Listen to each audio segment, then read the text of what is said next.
To commemorate the founding of New Orleans in 1718, WYES presents this Tricentennial moment in celebration of our city's past and present.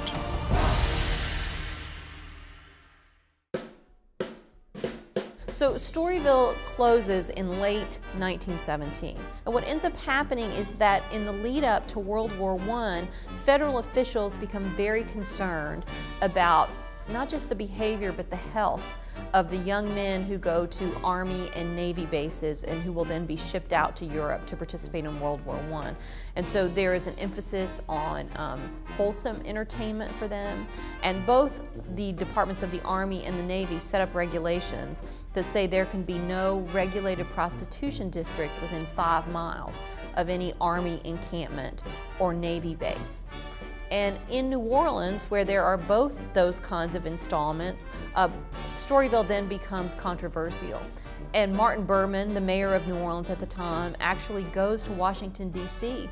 and meets with representatives of the Department of the Army and tells them that he thinks this is the best way to control prostitution and that the city will work in concert with the military police to make sure soldiers and sailors don't have access to Storyville. That success on his part lasts for a couple of months, but ultimately it is the Department of the Navy under Josephus Daniels who argues that Storyville be closed, and ultimately the city will concede to that.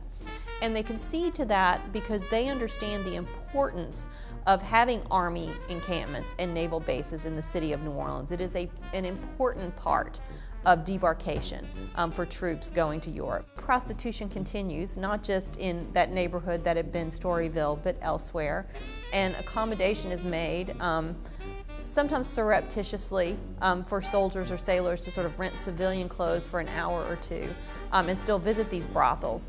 And they operate, not openly, but continue to operate fairly surreptitiously until Prohibition takes hold in 1920. And when Prohibition takes hold, federal officials then sort of double down on controlling that area. And that's really the end of prostitution in what had been the Storyville district.